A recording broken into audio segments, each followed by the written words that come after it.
Greetings everyone, this is CBCC Podcast. Information is everywhere and freely given to anyone today. Because of that, many are raising awareness of every issue in our society. So nandito ang Kristyanismo. May mga tao na naniniwala na ang Christianity is outdated. So here's Brother RC to help us answer the question. Today, I will answer the question, is Christianity outdated? Outdated. What does outdated means? Merriam defines outdated as no longer current, no longer useful, or acceptable.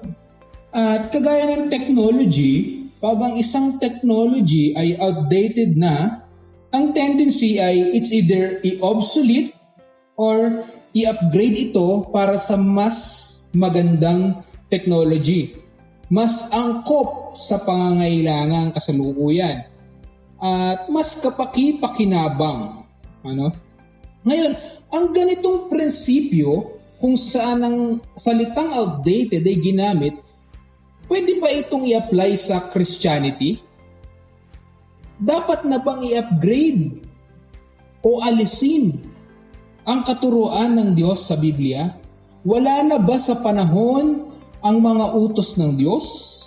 Wala na ba sa panahon ang mga prinsipyo ng Diyos sa Biblia? Wala na ba sa panahon at kailangan ng alisin o baguhin ang mga ito? The question is Christianity outdated? Before we answer that, let us look what is the message of Christianity. The message of Christianity is simple. Its core message is the gospel, where God, being a good and righteous God, needs to punish sinners, and out of His mere mercy and grace, He sent His Son on earth to live a life blameless and to fulfill the whole requirements of the law, and to die for the sins of many. His death is substitutionary death. He died on the cross, bearing the sins of His people, so that those who put their faith to Jesus, their sins are forgiven. 2 Corinthians chapter 5 verse 21 state that for our sake He made Himself who knew no sin, so that in Him we might become the righteousness of God. For our sake He made Him to be sin who knew no sin, so that in Him we might become the righteousness of God. The question is the problem of humanity outdated? Is there any time in the history of humanity that the problem of sin is no longer a problem? Is the morality changed? Let's look at the Ten Commandments. May panahon ba kung saan naging tama ang pagpatay? May panahon ba kung kailan naging tama ang magsinungaling?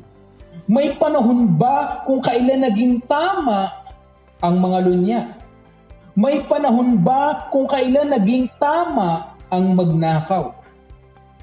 Ang mga batas ng Diyos ay applicable pa rin sa panahon natin. Ang kaniyang mga utos na nagsasabi sa atin ng tama at mali ay totoo pa rin sa panahon natin. Anong ibig sabihin nun? Ang ibig sabihin nun, ang salita niya ay totoo pa rin at kapaki-pakinabang pa rin sa panahon natin. Pwedeng sa certain culture ay tanggap ng lipunan ng mga kasalanang nabanggit, pero one thing is true, a sin will remain sin even society or culture call it in a different name. For example, lies became white lies, adultery became affairs, and so on and so forth. As Isaiah 5:20 states, "Woe to those who call evil good and good evil, who put darkness for light and light for darkness, who put bitter for sweet and sweet for bitter. What do I mean for stating that? The problem of humanity from the beginning is still a problem today. And the only cure to that is the gospel. The Christian message. Jesus said, I am the truth.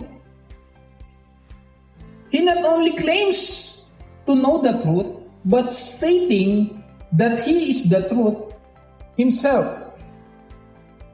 And in the middle of the problem of sin, Jesus is the cure. Ngayon, balik tayo sa tanong, is Christianity outdated? Do Christianity needs to be obsolete or needs to be changed or revised?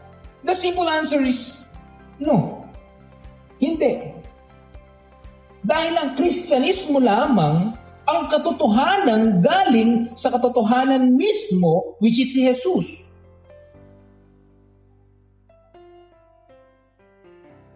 Ang Kristyanismo lamang ang katotohanan galing sa katotohanan mismo.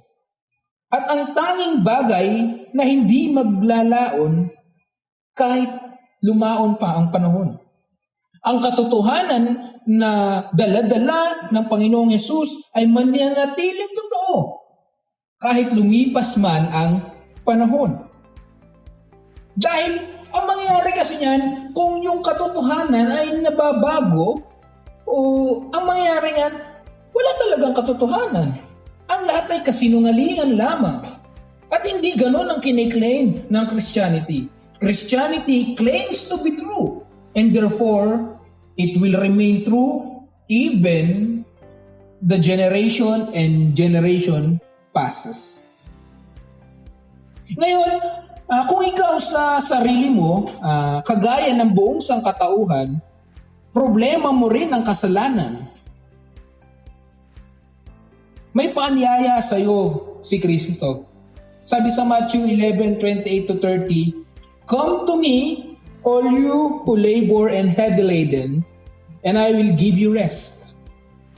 Take my yoke upon you and learn from me, for I am gentle and lowly in heart, and you will find rest for your souls, for my yoke is easy and my burden is light.